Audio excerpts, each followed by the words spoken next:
The crystal chandeliers of the Fairmont Copley Plaza caught the light like jagged shards of ice. Inside the Boston ballroom, the air was thick with the suffocating scent of expensive French perfume and heavy, aged scotch. "Look at those hands." Evelyn Sterling's voice cut through the low jazz, sharp and loud enough to turn three nearby heads. She pointed her manicured finger at Clara Brooks's rough, raw knuckles. So coarse, so red from scrubbing hospital floors. "Julian, honey, you really need to hire someone to fix your wife's skin. She looks so out of place among us." Julian Vance did not step in to defend his wife.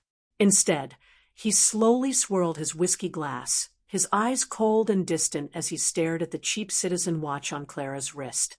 "You are embarrassing me in front of the board, Clara," he muttered under his breath, his voice dripping with absolute contempt. "You belong in a quiet kitchen, not standing next to me at a gala." The surrounding crowd chuckled softly, their eyes heavy with pity and judgment for the invisible nurse. Clara stood frozen under the gold lights, realizing that the man she had sacrificed everything for now viewed her as nothing but a shameful ghost.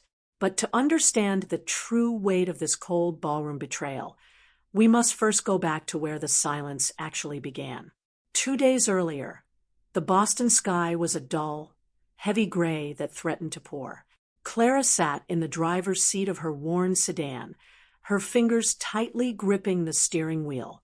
Her phone buzzed in the cup holder with a text from her colleague, Elena. For the past 12 years, Clara had lived her life like an invisible shadow. She worked 14-hour shifts as a nurse manager at the chaotic city hospital, coming home only to cook, clean, and organize Julian's business schedules. When Julian needed tuition for his executive MBA at Harvard, Clara did not hesitate. She sold her late father's vintage Mustang, the last piece of her childhood, just to pay his enrollment fee. She never asked for a thank you. She only wanted him to succeed. But Julian's ambition grew into an icy wall. The warmer his corporate titles became, the colder he treated the woman who built him. He stopped looking at her face when she spoke. He stopped calling her by her name.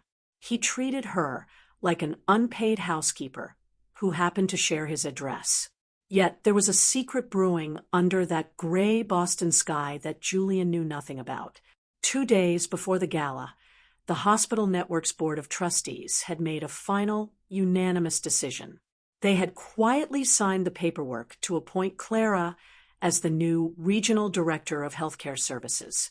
The promotion was confidential, known only to a tight circle of executives.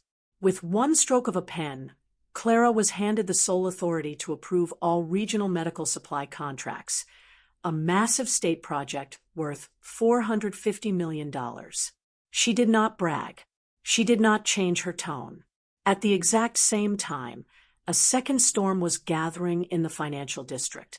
In his sleek office in Seaport, Julian was pacing the floor, his eyes glued to his luxury watch. He and Evelyn Sterling had secretly pooled their resources to launch a private venture fund. They were desperate. They needed a massive win to keep their fund afloat, and they were banking entirely on securing a major subcontract from the city's upcoming healthcare expansion. Julian checked his phone every 30 seconds, waiting for an insider email to confirm their bid.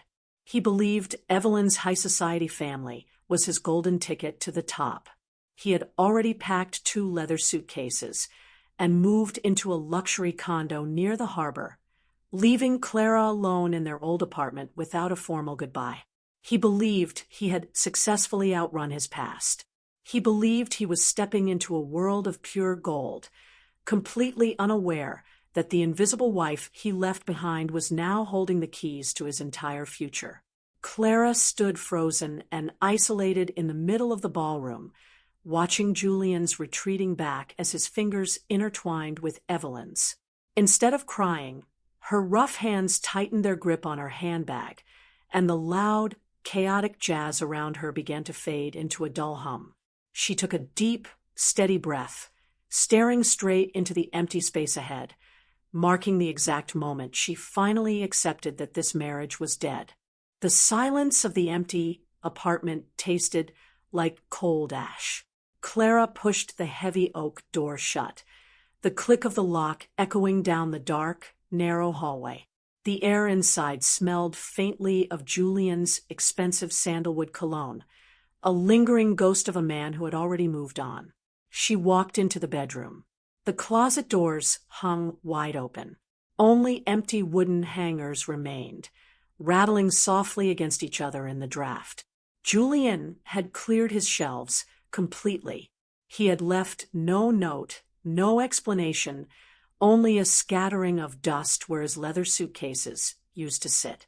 Clara stood by the window, watching the distant Boston harbor lights blink through the damp fog. For years, this cold, empty space would have crushed her. She would have drowned in the familiar, suffocating rhythm of tears and self-pity, wondering what she had done wrong. But tonight, the weeping did not come. The heavy weight in her chest suddenly shifted. It hardened into a sharp, icy clarity. She looked at her reflection in the dark window pane. The faint, dark circles under her eyes, the exhaustion etched into her jaw. She was done playing the tragic victim in Julian's grand play. She was done mourning a ghost. Her marriage was a collapsed structure, and she refused to sit beneath the rubble any longer. She took a deep breath, filling her lungs with the cool, quiet air. From this moment on, her survival was no longer Julian's responsibility. It was entirely her own. She walked resolutely to the small desk in the corner of the living room. Her fingers pulled open the stiff bottom drawer, the wood groaning slightly. Beneath a stack of old bills lay the small, black leather journal. She brought it to her nose. It smelled of old paper and stale ink. For 5 long years, this notebook had been her silent confessor. Inside, its pages were crowded with Julian's cutting words, neatly dated and recorded in her own handwriting. "You lack ambition, Clara. Your job is simple labor, not a career. You look ordinary." Each sentence was a tiny scar she had allowed him to carve into her spirit. She flipped through the sharp, angular handwriting, but she felt no heat, no boiling anger. The venom in his words had lost its power. This notebook was no longer a monument to her pain. It was now a cold piece of evidence. She placed the journal inside her leather tote bag, its weight solid and grounding against her hip. The next morning, the rain tapped a steady, metallic beat against the glass facade of the law office downtown. The air inside smelled of crisp, new printer paper, polished mahogany, and bitter espresso. Clara sat across from her attorney, Mr. Vance's legal team having already sent over a predatory, one-sided divorce proposal. The lawyer slid a pen across the smooth desk, expecting tears from the quiet nurse. Clara did not hesitate. She opened her bag, pulled out the black journal, and laid it flat on the desk like a weapon. "We are not signing their terms," Clara said, her voice dropping into a low, rhythmic steadiness. Her words were short, clear, and unyielding. "Julian wants to settle this quietly to protect his fund. We are going to audit every joint account." At her request, the lawyer drafted a formal civil demand. She wanted every dollar she had lent him for his Harvard tuition returned, backed by the bank transfers she had meticulously saved. She was cutting the financial vines that tied her to his sinking ship, ensuring his future debts could never touch her shore. Clara stepped out of the glass tower and onto the slick, wet Boston pavement. The autumn wind bit sharp against her cheeks, carrying the salty scent of the nearby ocean. The rain had stopped, leaving the street lamps reflecting gold on the black asphalt. She stopped by a green iron trash can at the corner of the block. She reached into her bag, opened the black notebook, and firmly gripped the first blank white page at the very back. With one quick, violent motion, she ripped the paper from the spine. The sound of the tearing paper was loud and crisp against the rumble of traffic. She opened her hand, letting the blank sheet slip from her fingers. The wind caught it immediately, swirling it high into the damp air before dropping it into a puddle below. Her chest loosened as she watched the paper dissolve in the dirty water. She turned her back on the financial district, her jaw set, her mind perfectly cold. She was no longer waiting for an apology. She was preparing for war. The alarm buzzed at exactly 5 a.m. The bedroom was dark cold and smelled of the sharp, minty liniment she used for her sore muscles. Clara pulled back the heavy sheets and stood up. She did not linger in bed. She did not look at the empty side of the mattress. Her bare feet touched the cold hardwood floor, grounding her instantly. Minutes later, she was in the small living room, unrolling a thick purple rubber mat. The air was crisp as she began her daily Pilates routine. She stretched her spine, her breath coming in short, rhythmic gasps against the morning quiet. She felt the tight, burning pull in her core. She felt the strain in her calves. With every slow, deliberate movement, she was reclaiming the body she had neglected for years. She was shedding the physical weight of her old life, muscle by muscle. After her workout, she sat at the bathroom vanity under the bright, white LED lights. She focused entirely on her appearance. For years, she had ignored her skin, letting the harsh hospital soap dry out her hands. Now, she massaged a thick, lavender-scented cream into her palms, smoothing over the rough, raw patches on her knuckles. She looked at her hair in the mirror. It was long, heavy, and tied in a tired, messy bun. She took a pair of sharp styling shears. With 3 quick, decisive snips, the long strands fell to the tiled floor. She styled it into a sharp, modern bob that framed her jawline with clean, precise angles. Next, she opened her closet. She pushed aside the oversized, faded sweaters she used to wear to hide herself. In their place hung 3 new charcoal gray power suits, tailored perfectly to her silhouette. She slid her arms into the crisp, structured blazer. The fabric felt smooth and substantial against her skin. By 8 a.m., Clara stood in the glass-walled boardroom of the regional headquarters. The room smelled of fresh paint, expensive carpet, and rich leather chairs. The sun broke through the Boston clouds, casting bright, sharp squares of light across the long mahogany table. On the table lay her official appointment letter. She was now the regional director of healthcare services. She sat in the high-backed leather chair and opened the thick leather binder containing the $450 million state contract for medical supplies. Her fingers traced the heavy cream paper. She felt the raised, black ink of her new title. She did not smile with arrogance. She felt only a deep, quiet sense of duty. She was no longer a foot soldier in the hospital hallways. She was now the architect of the entire system. That afternoon, Clara met with a private financial trustee in a quiet brick office near the public garden. The air smelled of old books and hot green tea. She signed the final documents to establish an anonymous family trust, legally named the Copley Trust. She gave a strict directive to the trustee. Her entire monthly executive bonus would be deposited directly into this fund. The money would buy antibiotics, sterile bandages, and warm blankets for the city's poorest neighborhoods. She did not want her name on a brass plaque. She did not want a public gala to celebrate her charity. She wanted the work to be completely quiet and real, a pure rejection of Julian's loud, hollow world of stock options and luxury showpieces.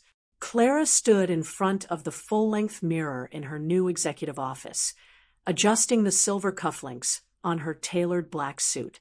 The polished metal clicked sharply against the stiff white cotton of her sleeve. She looked at her reflection. The faint, exhausted shadows under her eyes were gone, replaced by a cool, sharp focus. The nervous, hurried look of a night shift nurse had vanished completely. In the glass, she saw a woman who possessed total authority over her choices, her finances, and her future. The steady sheet of cold rain beat against the cracked asphalt of the vacant lot, washing mud over the makeshift clinic. The air hung heavy with the sharp, clinical sting of rubbing alcohol, the damp odor of wet cardboard, and the metallic scent of nearby industrial pipes. Dr. David Cole knelt straight in the gray slush, his blue medical scrubs already soaked through at the knees. He was working fast, his fingers pressing a sterile gauze pad against the swollen, bleeding foot of a shivering 7-year-old boy. The child screamed, his small chest heaving with terror as the red and blue ambulance lights down the street cut through the dark fog, flashing rhythmically against his tear-streaked face. Suddenly, a pair of hands moved into the dim light to steady the boy's flailing arms. They were not the soft, manicured hands of the high society donors David usually encountered. These hands were firm, scarred by years of hard labor, and smelled faintly of lavender lotion. Clara Brooks did not care about the cold mud ruining her new charcoal gray trousers. She dropped directly into the slush beside him, her weight anchoring her to the wet earth. Her fingers locked gently but securely around the boy's trembling ankle, applying the exact amount of pressure needed to hold him still. David looked up, his dark eyes meeting hers beneath the dripping brim of his surgical cap. He took in her sharp, angled bob haircut, the expensive tailored fabric of her suit blazer now splattered with street grime, and the absolute stillness in her eyes. Without a word, he grabbed his needle holder. The low, rhythmic gasp of the boy's breathing was the only sound between them as David stitched the deep laceration. Most people with your new title stay inside their warm, leather-scented town cars, David said, his voice low and raspy against the steady patter of the rain. He reached up with a gloved hand to adjust his heavy silver Omega watch, its mechanical ticking lost to the storm. They only show up in the trenches when the PR cameras are rolling. Clara wiped a stray droplet of rain from her jawline, her movements deliberate and unhurried.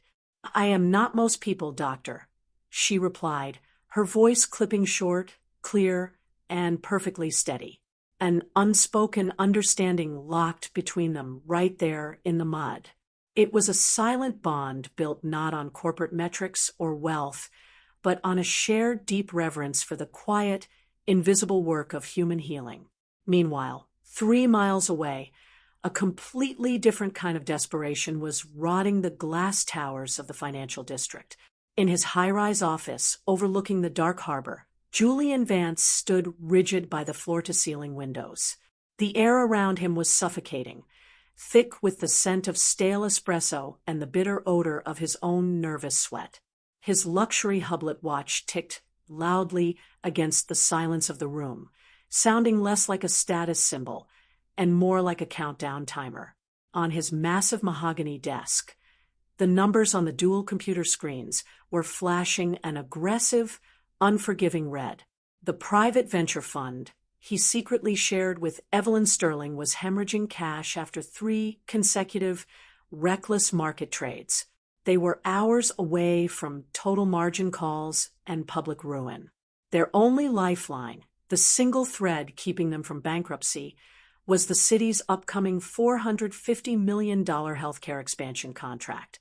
Julian had spent the last 3 weeks orchestrating a high-stakes gamble.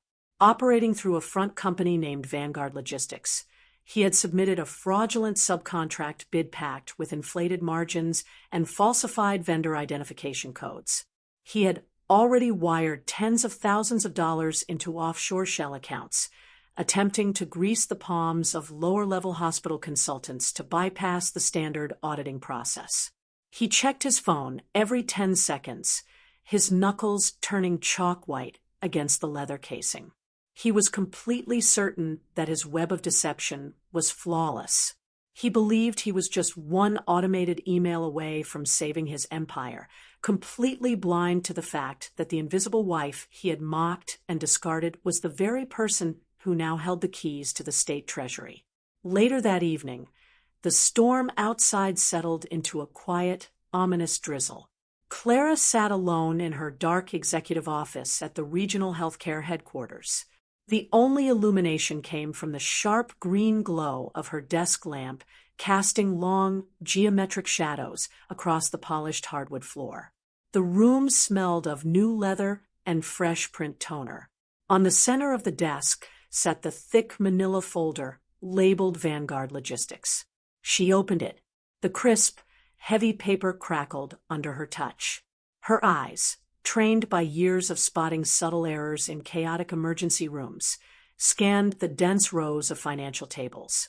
She caught the anomalies instantly: the forged subcontractor signatures, the ghost vendor accounts, the trace amounts of layered transactions. It was a desperate, greedy attempt at corporate theft, and Julian's signature was stamped right at the bottom. Clara picked up her heavy black fountain pen. The metal felt cold, substantial, and entirely real in her palm. She did not hesitate, and she felt no hesitation in her heart. She pressed the gold nib to the rejection block, signing the official noncompliance order with 3 swift, decisive strokes. The scratch of the metal point against the paper was loud and sharp in the empty office. She closed the folder with a heavy, final thud and laid her hands flat on the cool mahogany desk. Her face remained perfectly still, like deep water before a freeze. The trap was set, the signatures were verified, and the morning would bring the reckoning. The grand ballroom of the Fairmont Copley Plaza glowed with a predatory, suffocating brilliance. Under the massive gold chandeliers, the air hung thick and heavy.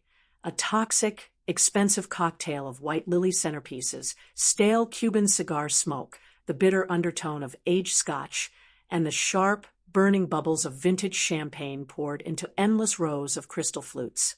Women in silk gowns and men in stiff tuxedos moved like polished pieces on a chessboard, their laughter carrying across the room with a performative ring.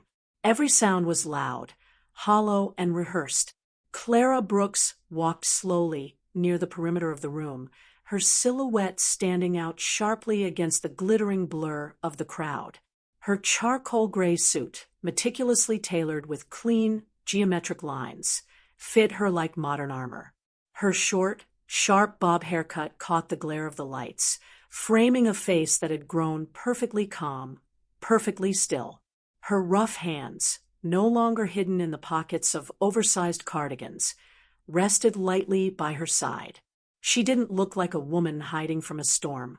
She looked like the storm itself, waiting in absolute silence. Suddenly, the ambient hum of the room fractured. A heavy, aggressive shadow blocked the light in front of her. Julian Vance stood there. The immaculate facade he usually presented to the financial district was cracking at the seams.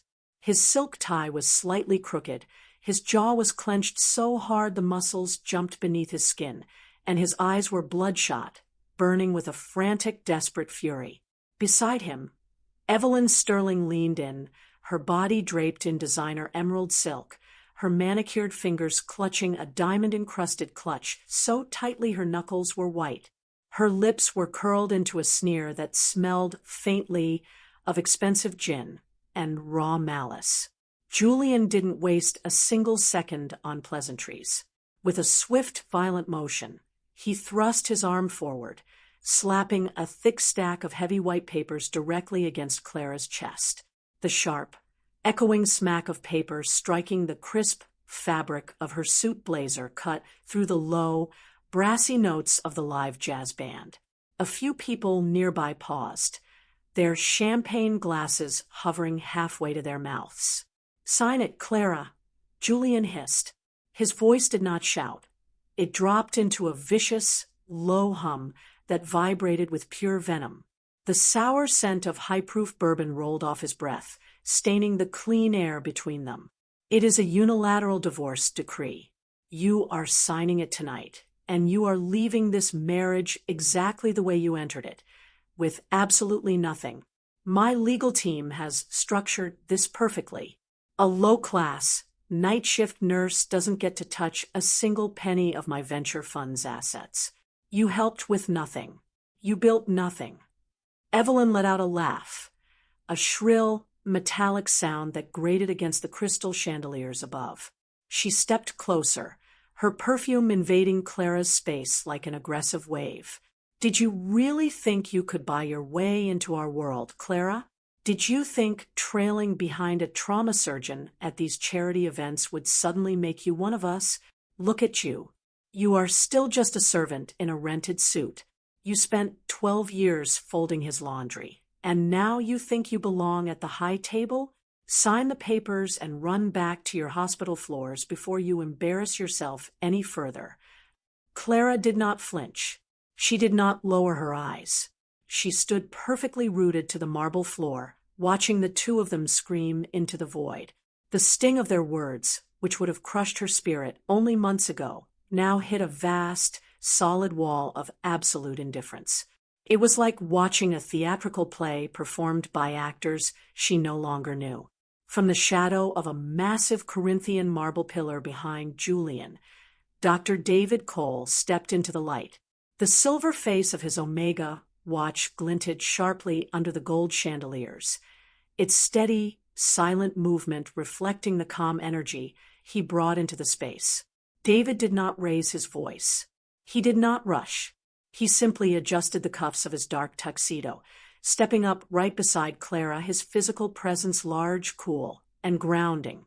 "You are deeply, tragically mistaken, Mr. Vance," David said. His tone was low, smooth, and carried a quiet, lethal weight that cut cleanly through the immediate circle of onlookers. The entire corner of the ballroom suddenly went dead silent, the clinking of ice cubes in nearby glasses suddenly amplified in the heavy quiet. "You are not speaking to a nurse manager anymore. You haven't been for a very long time."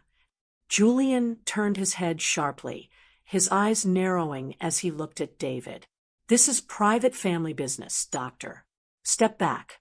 Your little nurse friend is out of her depth."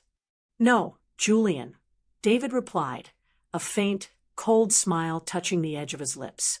"You are the one who is completely out of your depth. Allow me to introduce you properly. This is Clara Brooks, the newly appointed Regional Director of Healthcare Services for the entire state network. And she is the sole executive who personally reviewed, audited, and rejected your fraudulent Vanguard logistics bid at exactly 4 o'clock this afternoon." The words hit the space like a physical blow. The color drained from Julian's face instantly, leaving his skin a sickly, hollow gray under the warm ballroom lights. Evelyn's arrogant smirk froze, her mouth slightly open as the diamond clutch slipped an inch in her grip. The silence spread outward through the ballroom like ripples in freezing water. Before Julian could find his breath to speak, the sharp, authoritative click of heels echoed loudly against the marble floor from the main entrance. Audrey Vance stepped through the crowd. Her crisp navy blazer was buttoned tight, and the gold SEC badge pinned to her lapel caught the glare of the chandeliers like a tiny, polished shield. Behind her walked 2 burly federal agents in dark, heavy wool coats, their expressions blank and unyielding. Audrey walked straight into the center of the circle. She did not look at Clara, and she did not look at David. She kept her eyes fixed entirely on her younger brother, her gaze filled with a cold, professional disappointment that cut deeper than any insult. "Julian, Evelyn," Audrey said, her voice cutting through the heavy air like a steel blade. "Don't bother checking your phones. They are useless. The Securities and Exchange Commission has officially frozen every single asset, bank account, and domestic fund tied to your venture firm as of 30 minutes ago." Julian took a stumbling step backward, his polished, leather shoes scraping loudly against the smooth stone. "Audrey, what are you talking about? This is a mistake. We are just about to close the city contract." "There is no contract, Julian," Audrey interrupted, her voice perfectly flat, devoid of any familial warmth. The insider trading ring you built through your medical supply shell companies has been fully exposed. The fake vendor identification codes, the layered offshore wire transfers, the attempts to bribe state consultants. We have all of it. Federal warrants for corporate fraud, grand larceny, and money laundering have just been executed. These agents are here for you. The grand illusion of Julian and Evelyn's gilded partnership shattered in a single, chaotic second. Evelyn's eyes went wild with an animalistic panic. The polite, upper-class veneer dropped instantly, revealing the raw, ugly survival instinct underneath. She turned on Julian with a screech, violently shoving him away from her, so hard he nearly lost his balance. "I had nothing to do with this," she shrieked, her voice cracking into a high, desperate wail as she turned to face the federal agents, her hands waving frantically. "He forced me into it." Julian forged the subcontractor signatures. He manipulated the financial tables. He lied about his company's legitimacy just to drag my family's name into his disgusting mess to cover his own trading debts. I am the victim here. Inspect his personal accounts. He's the one who stole the money. Julian stared at her, his mouth opening and closing like a fish gasping for air. The practiced, arrogant elegance he had worn like a second skin for 36 years fell off his face like broken glass, leaving him looking small, hollow, and utterly ruined. He looked at Evelyn's betrayal, then turned his frantic, sweat-sheened gaze toward Clara. The crowd of wealthy investors and high society couples began to quietly step backward, drifting away from the wreckage, no one wanting to be stained by the sudden collapse of the Golden Boy. Julian's knees buckled. In front of the entire elite class of Boston, he dropped heavily to the marble floor. His hands, trembling violently, reached out and clawed desperately at the crisp, tailored fabric of Clara's charcoal trousers. "Clara, please," he choked out, his throat tight, his breathing ragged and shallow. Tears began to stream down his face, smudging the expensive cologne and sweat on his skin. "You have to help me. I did it for us. I did all of it to build a life worthy of you. You loved me for 12 years, Clara. You gave up everything for me. You can't let them do this to me. Tell Audrey it was a domestic misunderstanding. Use your new position to sign the clearance. Save me, Clara. Please. I have nowhere else to go." Clara stood perfectly still, looking down at the man kneeling in the dirt of his own creation. She felt no sudden rush of adrenaline. She felt no soaring sense of triumph. She felt no burning heat of anger or desire for revenge. As she looked at his weeping face, she felt only a vast, profound, and quiet pity. He was a man who had spent his entire life building a grand tower out of paper and lies, and now he was terrified that the wind had finally blown it away. She reached down, her rough fingers moving with a slow, deliberate grace, and gently but firmly unpicked his trembling hands from her suit trousers. She stepped back, pulling her hem completely out of his reach. "Julian," Clara said. Her voice was quiet, incredibly soft, yet it carried to every corner of the silent room. It was a voice entirely free of emotional weight, free of pain, and free of the past. "I stayed in the dark for a very long time. I spent years keeping records of your cruelty, hoping that if I worked harder, if I sacrificed more, if I became successful enough, you would eventually see my worth on your own. But standing here tonight, watching you on the floor, I realized something beautiful. I never needed your eyes to see myself, and I certainly do not owe you a single word of defense." She looked at him one last time, letting the image of his ruin register, and then let it fade out of her mind forever. She turned her back on him. David Cole stepped up beside her, his movement smooth and protective, his hand resting gently and securely at the small of her back. Clara began to walk toward the exit. Her stride was unhurried, steady, and light. Behind her, the ballroom erupted into a chaotic symphony of noise. The sharp, metallic snap of steel handcuffs locking around Julian's wrists cut through the air, followed by his loud, desperate cries for help.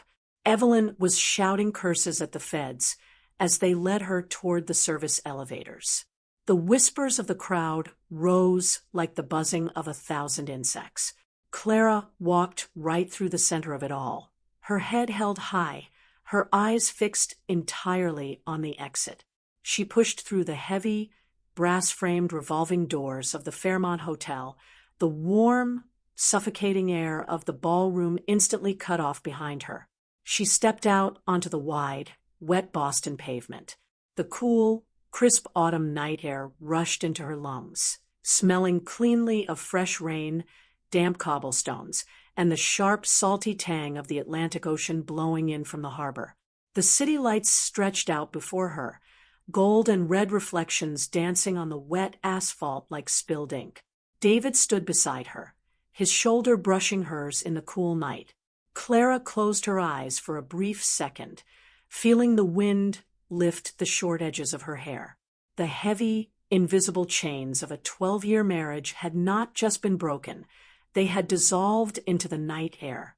She opened her eyes, looked down the long, open street ahead, and took her first step forward into her new life. She did not look back, not even once. The low afternoon sun flooded the kitchen of the Beacon Hill brownstone, coating the old brick walls in a thick, amber light. It was the golden hour. The air inside was warm, smelling of dried lavender, rich chamomile tea, and the sweet, woody scent of burning cedar from the small fireplace. A copper kettle hummed softly on the stove, its steady, rhythmic vibration filling the quiet room.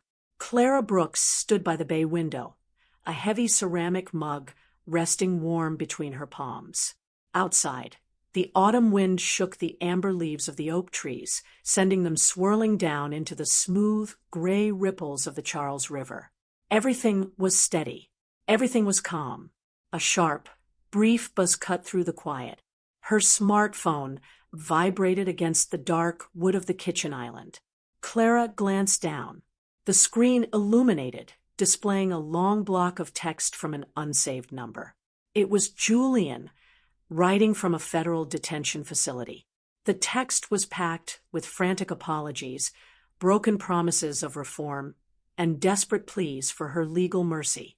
Clara stared at the glowing screen for a single second. She felt no heavy knot of anger in her stomach. She felt no sudden rush of bitterness. The words on the screen looked like faded ink from an old, meaningless document.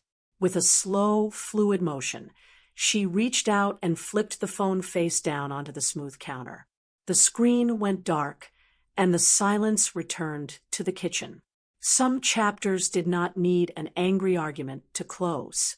They simply needed to be left behind in the dark. David Cole stepped into the kitchen from the hallway. He wore a soft, faded flannel shirt, smelling faintly of the outdoors and cool rain. He did not speak immediately. He walked to the stove, lifted the whistling kettle, and poured the steaming water into 2 large, handmade clay mugs. The rich, earthy scent of tea leaves bloomed in the air.